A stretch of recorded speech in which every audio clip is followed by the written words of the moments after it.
खुलुमबाय बेयो बड'लेण्ड इंखं टेलिभिजन दिनै 29 आगस्ट 2023 मंगलबारखालि सानसेनि बरादखौ नोंथांमोननि खाथियाव लाबोदों आं सदानन्द दैमारिया।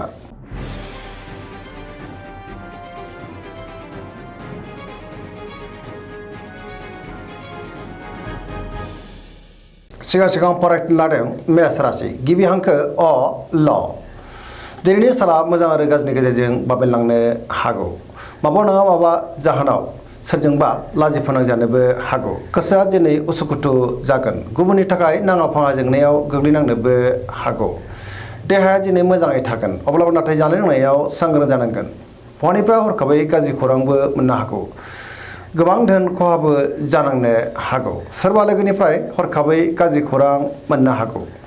गोसोनि बोलोआ दिनै लोरबां जागोन। समाजाव नाथाय मान मोननो हागोन। लाइमोनफ्रा हरखाबै गाज्रि खौरां मोननोबो हागौ। गोसोआ दिनै जोबोर आला खाला जागोन।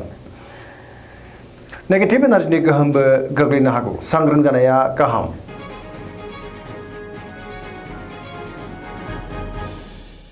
वृष राशि गिबि हांखो इ उ ब। दिनैनि साना मोजां आरो गाज्रिनि गेजेरजों बाबेनलांनो हागौ।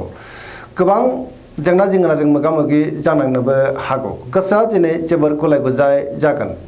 गुबुननि थाखाय नाङा फाङा जेंनायाव गोग्लैनांनोबो हागौ। समाजाव मान मोननो हागोन। रांखावरियाव मोजां, बेफार फालांगियावबो मोजां, अब्लाबो नाथाय खरसायाबो बांनो हागौ। न'खराव बिसि फिसायनि गेजेराव अननानै फैगोन। देहाया दिनै मोजाङै थागोन। गुबुननिफ्राय हेफाजाब मोननो गोब्राब जानोबो हागौ। माबा नङा माबा मोनसे गाज्रि खौरांबो फैनो हागौ। गोसोआव दिनै नेगेटिभ साननायबो फैनो हागौ।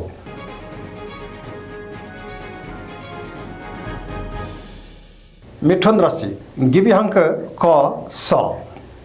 दिनैनि साना जोबोर मोजां। पजिटिभ एनार्जिनि गोहोम गोग्लैनो हागौ। मोनफ्रोमबो बिथिङावनो जाफुंसारगोन। गुबुननि थाखाय गोबां मोजां खामानि मावनानै होनोबो हागोन। गोसोआव दिनै गोथों आरो गोग्गो साननाय फैगोन। गियाननि आंखाल जानाय नङा। सोरजोंबा बाख्नायजानोबो हागौ। गोबां मोजां खाबु दिनै मोननो हागौ। देहाया मोजाङै थागोन। रांखावरियाव मोजां, बेफार फालांगियावबो मोजां होनजायो। न'खराव बिसि फिसायनि गेजेराव अननानै फैगोन। समाजाव बयजोंबो मान होजागोन। गोसोनि बोलोआ बांनो हागौ। माबा नङा माबा मोनसे मोजां खौरांबो मोननो हागौ। गुबुनजों दिनै मोजां सोमोन्दो लाखिनोबो रोंगोन। बहाबा थाङोब्ला दिनै जोबोर मोजां आरो मोजाङैनो हान्थिनोबो हागोन। लाइमोनफोरनि गोसोआ दिनै जोबोर रमान्टिक जागोन आरो गावबा गावनि गोसोनि साननायफोरखौ फोरमायलायनोबो हागोन।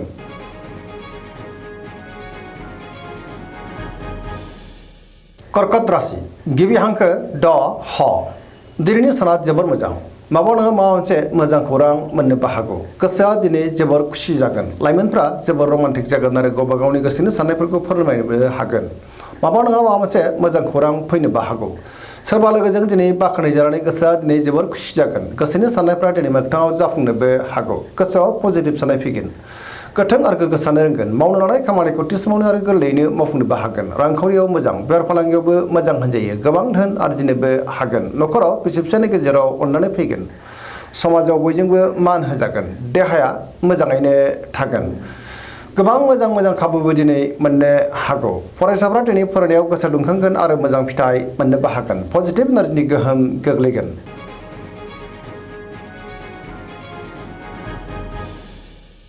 सिंह राशि गिबि हांखो म थ। दिनैनि साना जोबोर मोजां। गोसोनि साननायफ्रा मोगथाङाव जाफुंनोबो हागौ। गोसोआव बोलो बांगोन।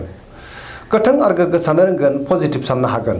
मावनो लानाय खामानिखौ थि समावनो आरो गोरलैयैनो मावफुंनोबो हागोन। सोरबा लोगोनिफ्राय मोजां खौरां मोननानै गोसोआ दिनै जोबोर खुसि जागोन। बहाबा दावबायनो एबा हान्थिनो खाबु मोननोबो हागौ। रांखावरियाव मोजां, बेफार फालांगियाव जोबोर मोजां मुलाम्फा मोननो हागोन। गोसोनि साननायफ्रा दिनै मोगथाङाव जाफुंनोबो हागौ। न'खराव बिसि फिसायनि गेजेराव अननानै फैगोन। समाजाव मान मोननो हागोन। गुबुननि गोसोखौ गोरलैयैनो बोनोबो हागोन। बयजोंबो अनसायजागोन। गुबुननि थाखाय दिनै गोबां मोजां खामानि मावनानै होनोबो हागोन आरो पजिटिभ एनार्जिनि गोहोम गोग्लैगोन।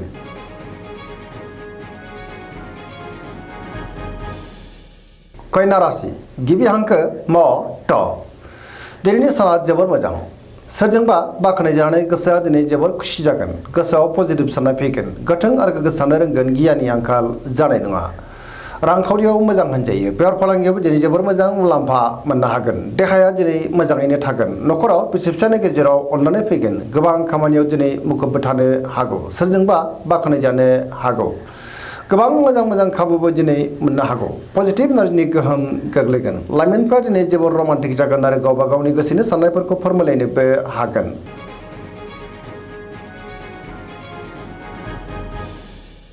तुला राशि गिबि हांखो र ट दिनैनि साना जोबोर मोजां गोसोनि साननायफ्रा मोगथाङाव जाफुंनोबो हागौ गोसोनि बोलोआ बांगोन गावनि गोसोनि साननायखौ दिनै गुबुननो फोरमायनोबो हागोन।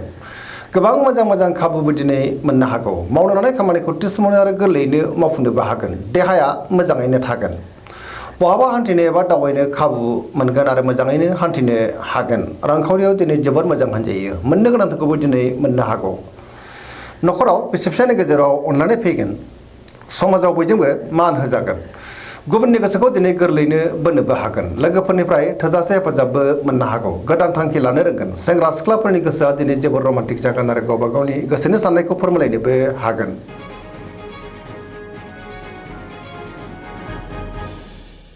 वृश्चिक राशि गिबि हांखो न स दिनैनि साना जोबोर मोजां समाजाव लोगो लेवा बांनो हागौ गोबां मोजां खाबुबो दिनै मोननो हागौ बहाबा थाङोब्ला दिनै जोबोर मोजां आरो मोजाङैनो हान्थिनोबो हागोन पजिटिभ एनार्जिनि गोहोम गोग्लैगोन सिगांनि बबेबा आद्रा खामानियाबो दिनै मावफुंजानो हागौ सोरजोंबा बाख्नायजानो हागौ सोरबा गोजाम लोगोजों बहाबा लोगो मोनलायनानै गोसोआ दिनै जोबोर खुसि जागोन गोथों आरो गोग्गो साननो रोंगोन मावनो लानाय खामानिखौ थि समावनो आरो गोरलैयैनो मावफुंनो हानानै गोसोआ दिनै बांसिन गोजोननो हागौ गुबुननिफ्राय थोजासे हेफाजाबबो मोननो हागौ गोसोनि साननायफ्रा दिनै मोगथाङाव जाफुंगोन आरो बयजोंबो अनसायजागोन समाजाव बयजोंबो मान होजागोन न'खराव बिसि फिसायनि गेजेराव अननानै फैगोन बिदा फंबायनिफ्राय दिनै थोजासे हेफाजाबबो मोननो हागौ देहाया मोजाङैनो थागोन अब्लाबो नाथाय जानाय लोंनायाव सांग्रां जानांगोन गुबुननिफ्राय थोजासे हेफाजाब मोनगोन फरायसाफ्रा दिनै फरायनायाव गोसो दुंखांगोन आरो मोजां फिथाइ मोनगोन लाइमोनफ्रा जोबोर खुसि जागोन आरो गावबा गावनि गोसोनि साननायखौ फोरमायलायनोबो हागोन।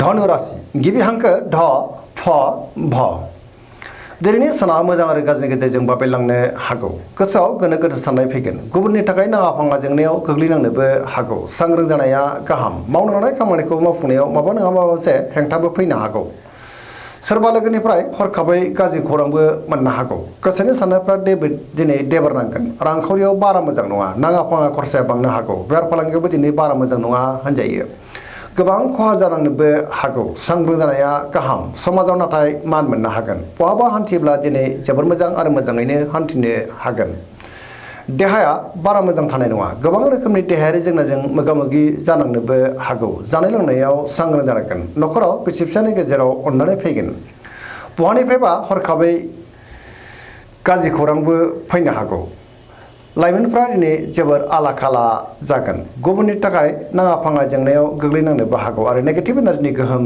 गोग्लैनोबो हागौ सांग्रां जानाया गाहाम।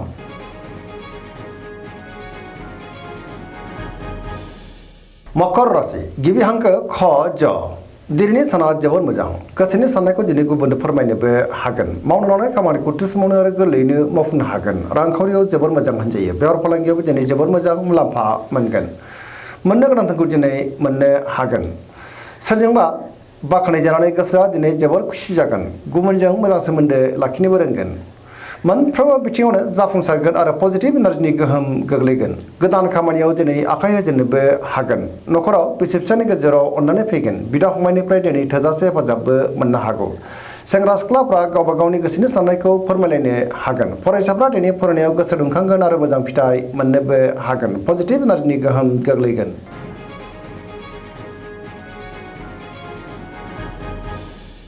कुम्भ राशि गिबि हांखो ग स दिनैनि साना जोबोर मोजां गोसोआ दिनै जोबोर खुसि जागोन सोरजोंबा बाख्नायजानानै गोसोआ दिनै बांसिन गोजोननाय मोननो हागौ मावनो लानाय खामानिखौ थि समावनो आरो गोरलैयैनो मावफुंनो हागोन बहानिफ्रायबा मोजां खौरां फैनोबो हागौ समाजाव बयजोंबो मान होजागोन गोबां मुंदांखा सुबुंजों दिनै लोगो मोनलायनोबो हागौ रांखावरियाव जोबोर मोजां बेफार फालांगियावबो जोबोर मोजां मुलाम्फा मोननो हागोन अब्लाबो नाथाय खरसायाबो बांनो हागौ देहाया दिनै मोजाङैनो थागोन न'खराव बिसि फिसायनि गेजेराव अननानै फैगोन गुबुननिफ्राय दिनै थोजासे हेफाजाबबो मोननो हागौ बिमाफोरनिफ्राय अननाय आरो बोरखौबो मोननो हागौ बहाबा दावबायनो एबा हान्थिनो खाबु मोनगोन आरो मोजाङैनो हान्थिनोबो हागोन पजिटिभ एनार्जिनि गोहोम गोग्लैगोन सरासनस्रायै दिनै साना जोबोर मोजां आरो मोजाङैनो बारग'लांगोन।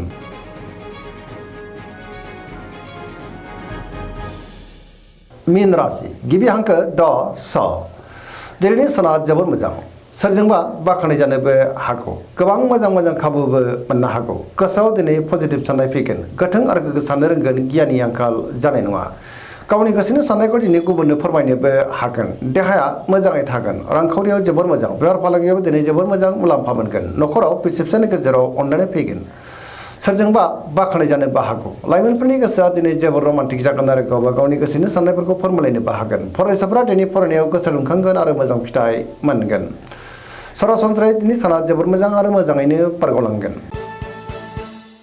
दिनैनि राशि फरायनाया एसेनोसै जोबनायाव बेखौनो खावलायो जाहाथे नोंथांमोना सानफ्रामबो जोंनि बे बड'लेण्ड इंखं टेलिभिजनखौ नायबाय थायो आरो साबस्क्राइब खालामो लोगोसे लाइक खालामो आरो शेयार खालामो एसेनोसै गोजोन्थों